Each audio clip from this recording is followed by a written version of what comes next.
पहला आज का एजेंडा था मद्य निषेध उत्पाद एवं निबंधन विभाग का बिहार निबंधन नियमावली 2026 तथा 80 वर्ष एवं उससे अधिक आयु के वरिष्ठ नागरिकों को निबंधन की विशेष सुविधाओं की स्वीकृति के संबंध में। इसमें कई प्रावधान किए गए हैं, जहां पर कि ऐसे लोगों के घर में जाकर के एक वाहन से वहीं पर उनका बायोमेट्रिक इत्यादि लिया जाएगा और वहीं जाकर के निबंधन कराने की स्वीकृति दी जाएगी। तो ये एक बहुत महत्वपूर्ण इसमें प्रावधान किया गया है। पर्यटन विभाग का अगला एजेंडा था, जिसमें मुंगेर जिला अंतर्गत तारापुर में सांस्कृतिक, धार्मिक एवं पर्यटकीय सुविधाएं विकसित करने हेतु 15 एकड़ 1 डिसमिल भूमि पर्यटन विभाग को निःशुल्क हस्तांतरण की स्वीकृति दी गई। आगे चलकर इस भूमि को ईशा फाउंडेशन को दिया जाएगा, जो वहां पर पर्यटकीय सुविधाएं उपलब्ध कराएंगी। यह भी कांवरिया मार्ग पर यह भूमि अवस्थित है, उसके पास है। पर्यटन विभाग का ही अगला एजेंडा था, सारण जिला अंतर्गत सोनपुर में बाबा हरिहरनाथ मंदिर परिक्षेत्र का काशी विश्वनाथ कॉरिडोर वाराणसी के तर्ज पर समग्र विकास एवं भूअर्जन किए जाने के संबंध में यह निर्णय था। इस पर 680 करोड़ रुपए की लागत अनुमानित है, जिसकी प्रशासनिक स्वीकृति दी गई। युवा रोजगार एवं कौशल विकास विभाग का अगला एजेंडा था, जिसमें पीएम सेतु हेतु निर्गत दिशा निर्देश अंगीकृत करते हुए 75 आईटीआई को अत्याधुनिक कौशल प्रशिक्षण संस्थानों के रूप में विकसित किए जाने के लिए 3,615 करोड़ रुपए और राज्यांश 1,192.95 करोड़ रुपए की योजना लागू करने की स्वीकृति दी गई। इसके तहत इसके बारे में विस्तार से थोड़ी देर बाद आपको कौशल बताएंगे। नगर विकास एवं आवास विभाग का अगला एजेंडा था, राज्य में सुनियोजित शहरी विकास को प्रोत्साहित करने के लिए चयनित 11 ग्रीनफील्ड सैटेलाइट टाउनशिप के विकास के लिए विशेष क्षेत्र तथा कोर क्षेत्र, उनके नामकरण तथा उन क्षेत्रों में भूमि के क्रय विक्रय एवं हस्तांतरण के साथ भूमि के विकास एवं भवनों के निर्माण पर रोक लगाने की स्वीकृति के संबंध में। ये 11 सैटेलाइट टाउनशिप डेवलप करने का प्लान है। आपको याद होगा कि 7 निश्चय 3 में इसके संबंध में जिक्र किया गया था। इसके बारे में भी विस्तार से आपको प्रधान सचिव नगर विकास एवं आवास बताएंगे। सूचना प्रौद्योगिकी विभाग का अगला एजेंडा था, जिसमें आईआईटी पटना रिसर्च पार्क की स्थापना हेतु राज्य सरकार की ओर से आईआईटी पटना को 305 करोड़ रुपए की सहायक अनुदान की स्वीकृति दी गई। इसके बारे में विस्तार से आपको सेक्रेटरी आईटी बताएंगे। इंक्यूबेशन सेंटर आईआईटी पटना के फेज 2 के क्रियान्वयन के लिए 39 करोड़ 1 लाख रुपए की प्रशासनिक स्वीकृति दी गई। यह भी आईआईटी पटना को दी गई है। गृह विभाग का अगला एजेंडा था, जहां पर पुलिस दीदी के लिए, महिला पुलिस कर्मियों जिनको पुलिस दीदी कहते हैं, के लिए 1500 स्कूटी के क्रय हेतु 18 करोड़ 75 लाख रुपए और 3200 मोटरसाइकिल पुलिसकर्मियों के लिए क्रय हेतु 48 करोड़ रुपए, कुल 66 करोड़ 75 लाख रुपए की स्वीकृति दी गई। गृह विभाग का ही अगला एजेंडा था, जिसमें पटना जिला के राजीव नगर थाना क्षेत्र अंतर्गत ERSS जो डायल 112 है, डायल 112 का ऑफिस आपको पता है अभी कहाँ चल रहा है। वो एक टेम्पररी जगह है। अब उसका परमानेंट बिल्डिंग बनाने के लिए राजीव नगर क्षेत्र में ज़मीन अक्वायर कर ली गई थी, वो प्राप्त कर ली गई थी। उस पर काफ़ी बड़ा उसमें प्रेजेंटेशन वगैरह करा करके उसका एक डिज़ाइन तैयार किया गया है, जिसके लिए 172 करोड़ 80 लाख रुपए की स्वीकृति दी गई है। इसमें 2 बेसमेंट, ग्राउंड फ्लोर और 7 फ्लोर होंगे। यह काफ़ी अत्याधुनिक सुविधाओं से लैस यह स्ट्रक्चर होगा।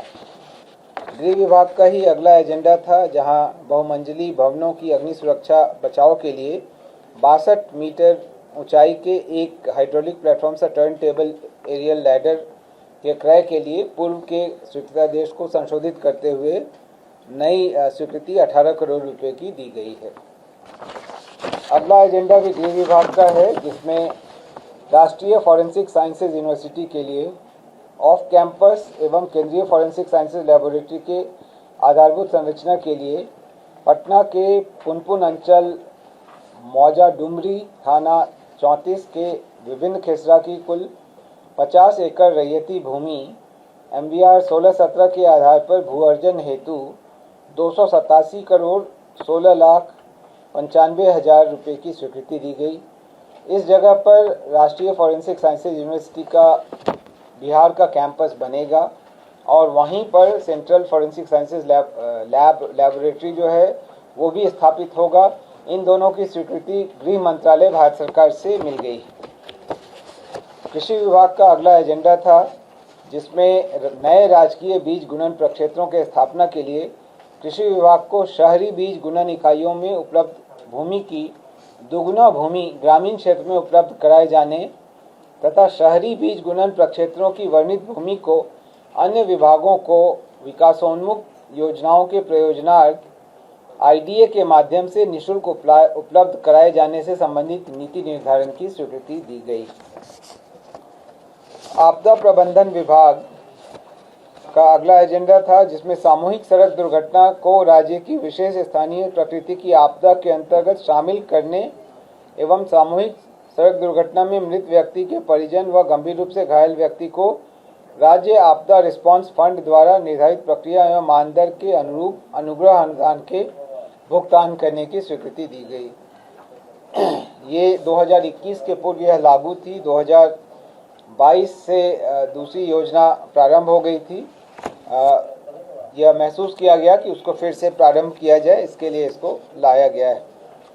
अगला एजेंडा भी आपदा प्रबंधन विभाग का था जिसमें 15/9/21 से 31/3/22 तक की अंतरिम अवधि में सामूहिक सड़क दुर्घटना में मृतकों के परिजनों एवं गंभीर रूप से घायल व्यक्तियों को सहाय मानदंड के अनुरूप अनुग्रह अनुदान भुगतान करने की स्वीकृति दी गई।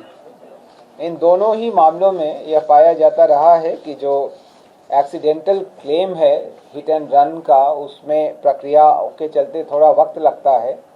इस वजह से सरकार तुरंत यह सहायता दे रही है और जब भी उनका क्लेम का निपटारा होगा तब उनको अलग से वो भी राशि प्राप्त होगी।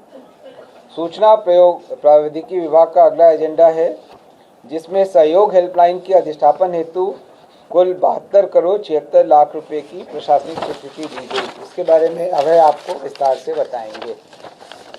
सिविल विमानन विभाग का अगला एजेंडा था जिसमें सोनपुर तथा अजगैबीनाथ धाम ग्रीनफील्ड हवाई अड्डा के विकास के लिए DPR तैयार करने के लिए मेसर्स राइट्स लिमिटेड को कार्य आवंटित किए जाने और इस हेतु परामर्शी शुल्क के रूप में 5 करोड़ 6 लाख 22 हजार रुपये दिए जाने की प्रशासनिक स्वीकृति दी गई। जल संसाधन विभाग का अगला एजेंडा था जिसमें पूर्वी क्षेत्रीय परिषद की रांची में 10 जुलाई 2025 को हुई बैठक में लिए गए निर्णय के आलोक में बाण सागर समझौते के अंतर्गत अविभाजित बिहार के हिस्से के 7.75 मिलियन एकड़ फीट जल में से 5.75 मिलियन एकड़ फीट जल बिहार को और 2 मिलियन एकड़ फीट जल झारखंड को आवंटित किए जाने हेतु इकरारनामा प्रारूप पर स्वीकृति दी गई।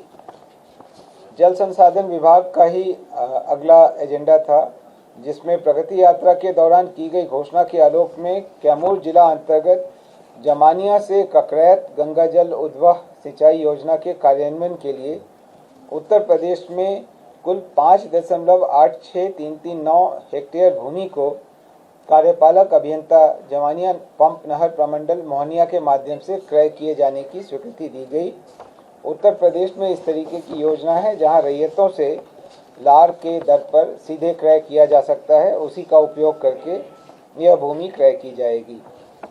राजस्व एवं भूमि सुधार विभाग का अगला एजेंडा था जिसके तहत बिहार राज्य के विभिन्न राष्ट्रीय उच्च पथ परियोजनाओं में अपयोजित भूमि वन भूमि, जितनी वन भूमि का उपयोग राष्ट्रीय उच्च पथ परियोजनाओं में हुआ उनके समतुल्य भूमि वन विभाग को, पर्यावरण वन एवं जलवायु परिवर्तन विभाग को दी जानी है। तो उसके लिए 300.92 एकड़, 572.68 एकड़, कुल 873.6 एकड़ पर्यावरण वन एवं जलवायु परिवर्तन विभाग बिहार पटना को हस्तांतरित गैर वन भूमि में से राष्ट्रीय उच्च पथ के अतिरिक्त राज्य उच्च पथ एवं पथ निर्माण विभाग के अन्य परियोजनाओं में अपयोजित वन भूमि के समतुल्य गैर वन भूमि वन एवं जलवायु परिवर्तन विभाग बिहार पटना को उनके पत्र में दिए गए शर्तों के साथ उपलब्ध कराया गया है, इसकी स्वीकृति दी गई।